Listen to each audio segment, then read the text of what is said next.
ನೀವು ಮೊದಲೇ ಬಾರಿ ನಮ್ಮ ಚಾನಲ್ನ ನೋಡ್ತಾ ಇದ್ದರೆ ಹಾಯ್, ನಾನು ರೂಪಾ. ಹಾಗೂ ನೀವು ನೋಡ್ತಾ ಇದ್ದೀರಾ ನಮ್ಮ ಕನ್ನಡ ಚಾನಲ್ ಆದ ಸ್ಮಯ ಕಲಿಕೆ. ನೀವಿನ್ನೂ ನಮ್ಮ ಚಾನಲ್ಗೆ ಸಬ್ಸ್ಕ್ರೈಬ್ ಆಗಿಲ್ಲ ಅಂದರೆ ಈ ಕೂಡಲೇ ಸಬ್ಸ್ಕ್ರೈಬ್ ಮಾಡ್ಕೊಳ್ಳಿ. ಹಾಗೆ ಪಕ್ಕದಲ್ಲಿ ಕಾಣುವ ಬೆಲ್ಲೈಕನ್ನು ಪ್ರೆಸ್ ಮಾಡಿ ಆಲ್ ಅಂತ ಟ್ಯಾಪ್ ಮಾಡೋದನ್ನು ಮರಿಬೇಡಿ. ಇವತ್ತಿನ ವಿಡಿಯೋದಲ್ಲಿ ಕಾರ್ತಿಕ ಮಾಸದ 3ನೇ ವಾರದ ಪೂಜೆ ಮತ್ತು 365 ಬತ್ತಿನ ಮನೆಯಲ್ಲಿ ಯಾವ ರೀತಿ ನಾವೇ ಮಾಡ್ಕೋಬೋದು ಅಂತಲೂ ಕೂಡ ತಿಳಿಸ್ತಾ ಇದ್ದೀನಿ. ಇನ್ನು ನಾನು ನಾಳೆ 365 ಬತ್ತಿ ದೀಪಾರಾಧನೆ ಮಾಡೋದಕ್ಕೋಸ್ಕರ ಶಿವನ ದೇವಸ್ಥಾನಕ್ಕೆ ಹೋಗಿ ದೀಪ ಹಚ್ಚೋದಕ್ಕೆ ಯಾವ ರೀತಿ ಸಿದ್ಧತೆನ ಮಾಡ್ಕೊಂಡಿದ್ದೀನಿ ಅಂತ ಎಲ್ಲನೂ ಕೂಡ ಈ ವಿಡಿಯೋದಲ್ಲಿ ತಿಳಿಸ್ತಾ ಇದ್ದೀನಿ. ಬನ್ನಿ ಇವಾಗ 365 ಬತ್ತಿನ ನಾವು ಮನೆಯಲ್ಲಿ ಯಾವ ರೀತಿ ಮಾಡ್ಕೋಬೋದು ಅಂತ ಇವಾಗ ಮೊದಲು ಅದನ್ನು ನೋಡೋಣ. ಇನ್ನೇನು ಕಾರ್ತಿಕ ಮಾಸ ಬೇರೆ ಮುಗಿತಾ ಬರ್ತಾ ಇದೆ. ನಾಳೆ 3ನೇ ವಾರ, ಇನ್ನು ಒಂದೇ ವಾರ ಇರುತ್ತೆ. ಹಾಗಾಗಿ ಯಾರೆಲ್ಲ ಇನ್ನೂ ತುಳಸಿ ಪೂಜೆ ಮಾಡ್ಕೊಂಡಿಲ್ವೋ, ಹಾಗೆ 365 ಬತ್ತಿಯ ದೀಪಾರಾಧನೆ ಯಾರೆಲ್ಲ ಮಾಡಿಲ್ವೋ ಆದಷ್ಟು ಬೇಗ ಮಾಡಿಬಿಡಿ. ಇವಾಗಲೇ 2 ಕಾರ್ತಿಕ ಸೋಮವಾರ ಆಗಿದೆ, ಇನ್ನು 2 ಸೋಮವಾರ ಬಾಕಿ ಇದೆ ಅಷ್ಟೇ. 10ನೇ ತಾರೀಕೊಂದು, ಹಾಗೆ 17ನೇ ತಾರೀಕು ಕೊನೆಯ ಕಾರ್ತಿಕ ಸೋಮವಾರ, 20ನೇ ತಾರೀಕು ಅಮಾವಾಸ್ಯೆ ಬೇರೆ ಇದೆ. ಇದಾದಮೇಲೆ ಮಾರ್ಗಶಿರ ಮಾಸ ಪ್ರಾರಂಭ ಆಗುತ್ತೆ. ಅದಕ್ಕೋಸ್ಕರ ಇನ್ನು ಯಾರೆಲ್ಲ ತುಳಸಿ ಪೂಜೆಯನ್ನು ಮಾಡ್ಕೊಂಡಿಲ್ವೋ ಹಾಗೆ ದೀಪಾರಾಧನೆಗಳನ್ನು ಮಾಡಿಲ್ವೋ ಆದಷ್ಟು ಬೇಗ 17ನೇ ತಾರೀಕಿನ ಒಳಗಾಗಿ ನೀವು ಮಾಡ್ಬೋದು. ಬೆಟ್ಟದ ನೆಲ್ಲಿಕಾಯಿ ದೀಪಾರಾಧನೆ ಯಾವ ರೀತಿ ಮಾಡ್ಕೋಬೇಕು ಮತ್ತು ಬೆಲ್ಲದ ದೀಪಾರಾಧನೆ ಯಾವ ರೀತಿ ಮಾಡ್ಕೋಬೇಕು, ಇನ್ನು 365 ಬತ್ತಿಯ ದೀಪಾರಾಧನೆ ಇದೆಲ್ಲ ಬಗ್ಗೆ ಡೀಟೇಲ್ ಆಗಿ ತಿಳಿಸಿದ್ದೀನಿ. 365 ಬತ್ತಿಯ ದೀಪಾರಾಧನೆಯನ್ನು ಎಲ್ಲಿ ಹಚ್ಚಬೇಕು ಹಾಗೆ ಎಲ್ಲಿ ಹಚ್ಚಬಾರ್ದು ಅಂತ ಸಂಪೂರ್ಣವಾಗಿ ನಾನು ತಿಳಿಸಿದ್ದೀನಿ ಹಿಂದಿನ ವಿಡಿಯೋದಲ್ಲಿ. ಆ ಲಿಂಕ್ನ ಬೇಕಾದರೆ ಡಿಸ್ಕ್ರಿಪ್ಷನ್ ಬಾಕ್ಸ್ನಲ್ಲೂ ಕೂಡ ಕೊಟ್ಟಿರ್ತೀನಿ. ದಯವಿಟ್ಟು ಒಂದ್ಸಲಿ ನೋಡಿ ತಿಳ್ಕೊಂಡು ಕರೆಕ್ಟಾಗಿ ಅಂದರೆ ಸರಿಯಾದ ರೀತಿಯಲ್ಲಿ ಈ ಪೂಜೆಗಳನ್ನು ಮಾಡಿ. ಆ ವಿಡಿಯೋ ಎಲ್ಲ ತುಂಬಾ ಹಳೆ ವಿಡಿಯೋ ಅಂತ ಏನೂ ಇಲ್ಲ.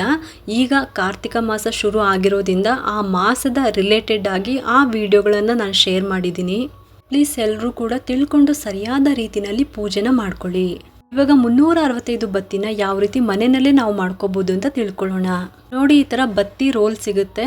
ಬತ್ತಿಗಳ ರೋಲ್ ಅಂತಲೇ ಇದು ಸಿಗುತ್ತೆ. ಇದಕ್ಕೆ ಬರೀ 20 ರೂಪಾಯಿ ಅಷ್ಟೇ. ನೀವು ಒಂದು ರೋಲ್ ಈ ರೀತಿ ತೊಗೊಂಡ್ರೆ ಸಾಕಾಗುತ್ತೆ. ಇನ್ನು ಚಿಕ್ಕ ಸೈಜ್ದು ಕೂಡ ಸಿಗುತ್ತೆ, ಅದನ್ನು ಕೂಡ ನೀವು ತೊಗೋಬೋದು. ಇವಾಗ ಇದನ್ನು ಓಪನ್ ಮಾಡ್ಕೊಳ್ಳೋಣ. 365 ಬತ್ತಿನ ಮಾಡ್ಕೊಳ್ಳೋದಂತೂ ತುಂಬಾ ಈಸಿ. ಚಿಕ್ಕ ಮಕ್ಕಳು ಕೂಡ ಇದನ್ನು ಮಾಡ್ಕೋಬೋದು, ಅಷ್ಟೂ ಈಸಿ ಇದು. ನೋಡಿ, ಇದು ಬತ್ತಿ ರೋಲು. ಇದರಲ್ಲಿ ಸ್ಟಾರ್ಟಿಂಗ್ ಎಲ್ಲಿದೆ ಅದನ್ನು ನೋಡ್ಕೋಬೇಕು. ಒಂದು ಎಳೆ ಬತ್ತಿನ ತೆಗಿಬೇಕು. ಒಂದು ಎಳೆ ದಾರನ ಅಂದರೆ ತೆಗಿಬೇಕು. ತೆಗೆದ್ಬಿಟ್ಟು ಇವಾಗ ಬತ್ತಿ ಮಾಡೋದಕ್ಕೆ ನಾವು ಶುರು ಮಾಡ್ಕೋಬೇಕು. ಇದರಲ್ಲಿ ಇವಾಗ ಸ್ವಲ್ಪ ಒಂದು ಎಳೆ ದಾರವನ್ನು ಕಟ್ ಮಾಡ್ಕೊಳ್ಳೋಣ. ಯಾವುದೇ ಕಾರಣಕ್ಕೂ ಕತ್ರಿನ ಯೂಸ್ ಮಾಡಬೇಡಿ, ಕೈಯಲ್ಲೇ ಕಟ್ ಮಾಡಿ, ಅದು ಈಸಿಯಾಗಿ ಕಟ್ ಆಗುತ್ತೆ.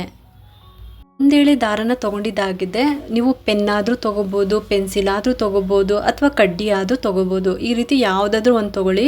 ಆದರೆ ನಾವು ಒಂದೆಳೆ ದಾರ ತೊಗೊಂಡಿದ್ದೀವಲ್ಲ, ಅದು ಯಾವುದೇ ಆಗಲಿ, ಪೆನ್ನೇ ಆಗಿರ್ಬೋದು, ಪೆನ್ಸಿಲೇ ಆಗಿರ್ಬೋದು, ಕಡ್ಡಿನೇ ಆಗಿರ್ಬೋದು, ಅದಕ್ಕಿಂತ ಉದ್ದ ಇರಬೇಕು ದಾರ.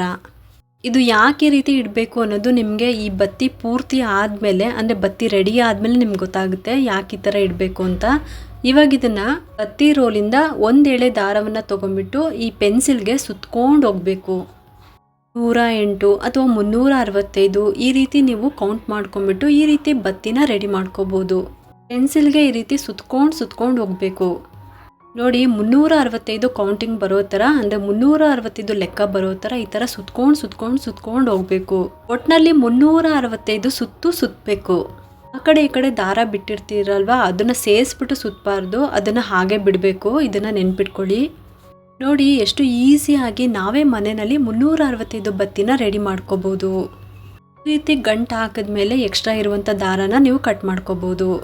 ನೋಡಿ, ಇವಾಗ ಫೈನಲ್ ಆಗಿ ನಮ್ಮ 365 ಬತ್ತಿ ಯಾವ ರೀತಿ ರೆಡಿ ಆಗಿದೆ ಅಂತ ಎಷ್ಟು ಚೆನ್ನಾಗಿ ಕಾಣ್ತಾ ಇದೆ. ನೋಡಿ, ಎಷ್ಟು ಈಸಿಯಾಗಿ ನಾವೇ ಮನೆಯಲ್ಲಿ ಮಾಡ್ಕೋಬೋದು. 365 ಬತ್ತಿ ರೆಡಿ ಆದಮೇಲೆ ಅದ್ರ ಮಧ್ಯದಲ್ಲಿ ಗ್ಯಾಪ್ ಇದೆ ಅಲ್ವಾ, ಅದಕ್ಕೋಸ್ಕರ 2 ಗುಂಡು ಬತ್ತಿನ ತೊಗೊಂಡಿದ್ದೀನಿ.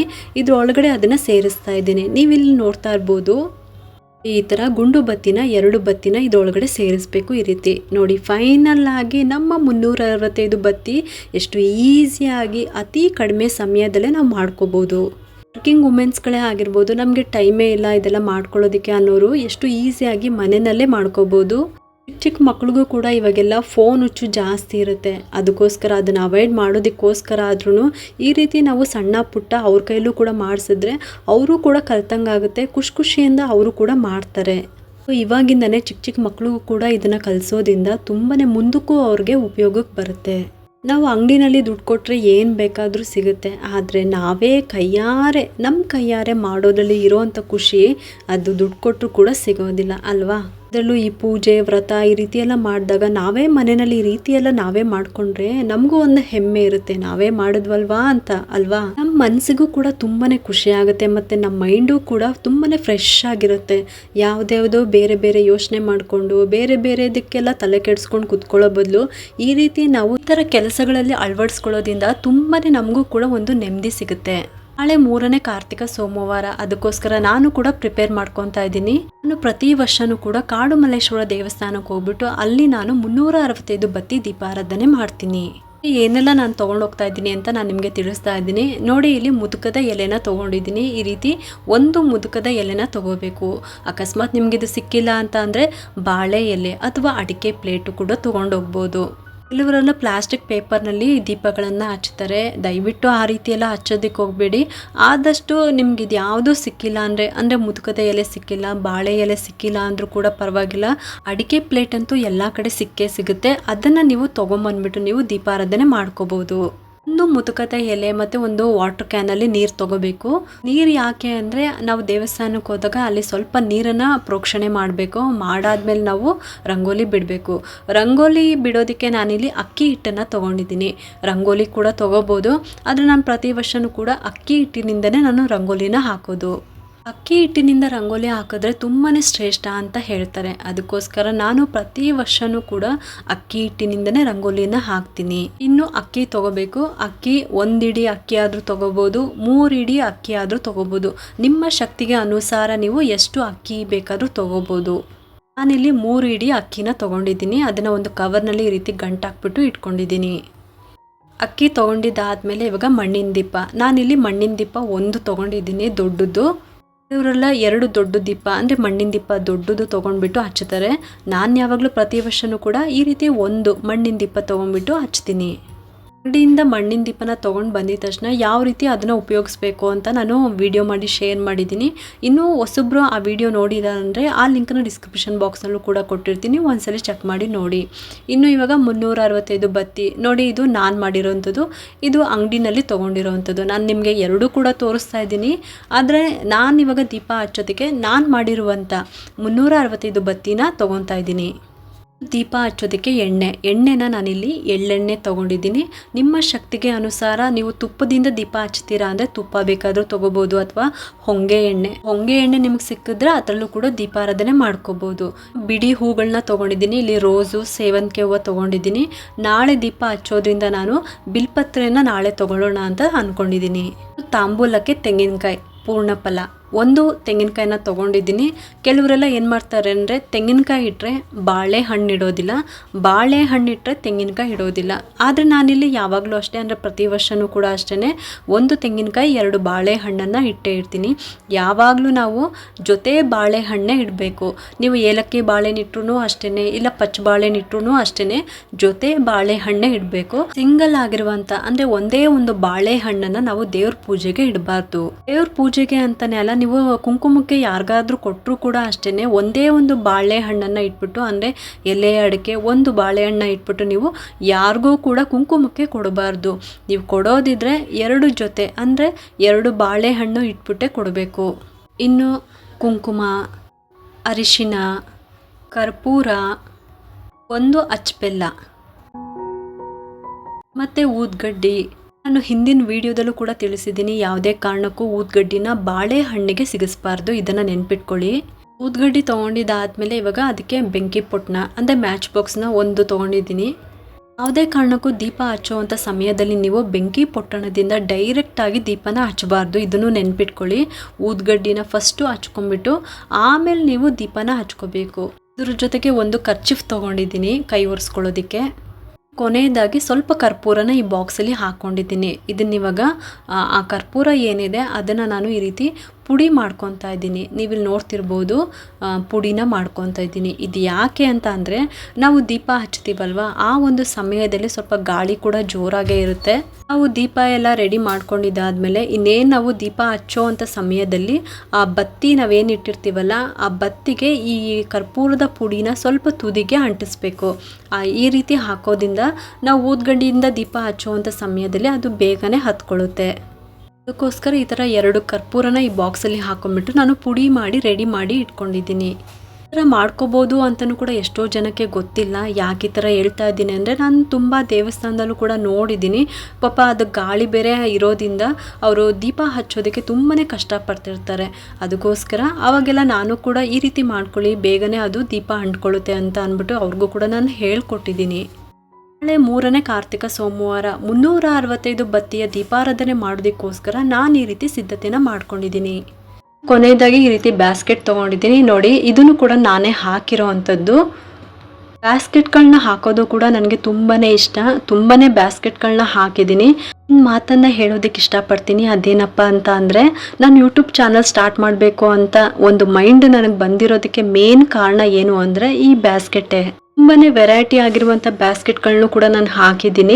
ನೀವು ಬೇಕಾದರೆ ನಮ್ಮ ಚಾನಲಲ್ಲೂ ಕೂಡ ಸರ್ಚ್ ಮಾಡಿ ನೋಡ್ಬೋದು. ಇನ್ನು ಈ ಬ್ಯಾಸ್ಕೆಟ್ ಹಾಕೋದು ಕೂಡ ಅಷ್ಟೇ, ನಾನು ಎಲ್ಲೂ ಕೂಡ ಕಲ್ತಿಲ್ಲ ಮತ್ತು ಯಾವ ಕ್ಲಾಸ್ಗೂ ಕೂಡ ಹೋಗಿಲ್ಲ.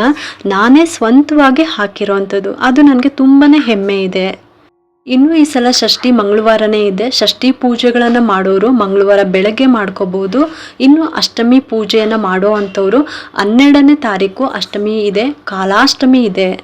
ಅಷ್ಟಮಿ ಪೂಜೆ ಮಾಡಬೇಕು ಅಂತ ಅನ್ನೋರು ತುಂಬಾ ಶ್ರಮ ಪಟ್ಟು ಪೂಜೆ ಮಾಡಬೇಕು ಅಂತ ಏನೂ ಇಲ್ಲ. ತುಂಬಾ ಸಿಂಪಲ್ ಆಗಿ ಮಾಡ್ಕೋಬಹುದು. ಬೆಲ್ಲದ ದೀಪಾರಾಧನೆ ಮಾಡಿಬಿಟ್ಟು, ಅಂದರೆ ಬೆಲ್ಲದ ದೀಪ ಹಚ್ಬಿಟ್ಟು ಆರತಿನ ಮಾಡಿ ಕಾಲಭೈರವಾಷ್ಟಕಂನ ಓದಬೇಕು.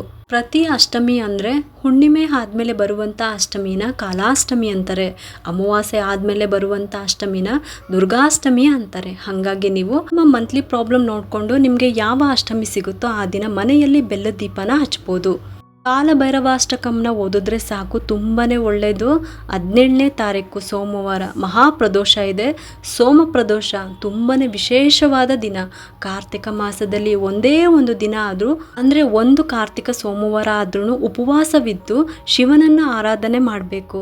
ಯಾರೆಲ್ಲ ಇನ್ನೂ ಕೂಡ ಕಾರ್ತಿಕ ಮಾಸದಲ್ಲಿ ಕಾರ್ತಿಕ ಸೋಮವಾರ ಆಚರಣೆ ಮಾಡಿಲ್ವೋ, ಕೆಲವ್ರಿಗೆ ಅವರದ್ದೇ ಆದ ಸಮಸ್ಯೆಗಳು ಇದ್ದೇ ಇರುತ್ತೆ. ಹಾಗಾಗಿ ಇನ್ನೂ ಕೂಡ ಕಾರ್ತಿಕ ಸೋಮವಾರದ ಆರಾಧನೆಗಳನ್ನು ಮಾಡಿಲ್ಲ ಅಂದರೆ 17ನೇ ತಾರೀಕು ಮಾಡಿ. ಆ ದಿನ ಪ್ರದೋಷ ಕೂಡ ಇರುತ್ತೆ.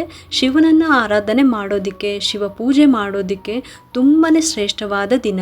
ಯಾರಾದರೂ ದೀಪಗಳನ್ನು ದಾನ ಕೊಟ್ಟಿಲ್ಲ ಅಂತ ಅಂದರೆ ಈ ದಿನ ಕೊಡ್ಬೋದು. ಹಾಗೆ 365 ಬತ್ತಿಯ ದೀಪಾರಾಧನೆ ಕೂಡ ಈ ದಿನ ಮಾಡಿ. ಯಾವುದೇ ವ್ರತ ಪೂಜೆಗಳು, ಒಳ್ಳೊಳ್ಳೆ ಕೆಲಸಗಳನ್ನು ಪ್ರಾರಂಭ ಮಾಡೋದಕ್ಕೆ ಕಾರ್ತಿಕ ಮಾಸ ತುಂಬಾ ಶ್ರೇಷ್ಠ ಅಂತಲೇ ಹೇಳ್ಬೋದು.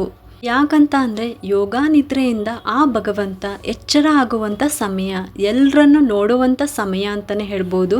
ಹಂಗಾಗಿ ಇಂಥ ಸಮಯದಲ್ಲಿ ಶುರು ಮಾಡಿದ್ರೆ ನಿಮಗೆ ತುಂಬಾ ಒಳ್ಳೆಯ ಫಲಗಳು ಸಿಗುತ್ತೆ. ಇದಿಷ್ಟು ಕೂಡ ನಾಳೆ 3ನೇ ಕಾರ್ತಿಕ ಸೋಮವಾರ ಆದ್ದರಿಂದ ನಾನು ಯಾವ ರೀತಿ ದೀಪಾರಾಧನೆ ಮಾಡೋದಕ್ಕೆ, ಅಂದರೆ 365 ಬತ್ತಿಯ ದೀಪಾರಾಧನೆ ಮಾಡೋದಕ್ಕೆ ನಾನು ಯಾವ ರೀತಿ ಸಿದ್ಧತೆನ ಮಾಡ್ಕೊಂಡಿದ್ದೀನಿ, ಮತ್ತು 365 ಬತ್ತಿನ ನಾವು ಮನೆಯಲ್ಲಿ ಯಾವ ರೀತಿ ತುಂಬಾ ಸುಲಭವಾಗಿ ನಾವೇ ಮನೆಯಲ್ಲಿ ಮಾಡ್ಕೋಬೋದು ಅಂತ ತಿಳಿಸ್ಕೊಟ್ಟಿದ್ದೀನಿ. ಈ ಒಂದು ಉಪಯುಕ್ತ ಮಾಹಿತಿ ನಿಮ್ಗೆ ಇಷ್ಟ ಆಗಿದ್ದರೆ ಒಂದು ಲೈಕ್ ಮಾಡಿ, ಶೇರ್ ಮಾಡಿ ಮತ್ತು ಸಬ್ಸ್ಕ್ರೈಬ್ ಮಾಡಲು ಮರಿಬೇಡಿ. ಏಕೆಂದರೆ ನೀವು ಮಾಡೋ ಒಂದು ಸಬ್ಸ್ಕ್ರೈಬಿಂದ ನಮ್ಮಂತಹ ಸಣ್ಣ ಸಣ್ಣ ಚಾನಲ್ಸ್ಗೆ ಒಂದು ಸಪೋರ್ಟ್ ಮಾಡ್ದಂಗೆ ಆಗುತ್ತೆ. ಮತ್ತೆ ಸಿಗ್ತೀನಿ ಮುಂದಿನ ಹೊಸ ವಿಡಿಯೋದೊಂದಿಗೆ ಅಂತ ಹೇಳ್ತಾ ಈ ವಿಡಿಯೋನ ಮುಗಿಸ್ತಾ ಇದ್ದೀನಿ. ಸರ್ವೇ ಜನ ಸುಖಿನೋ ಭವಂತು.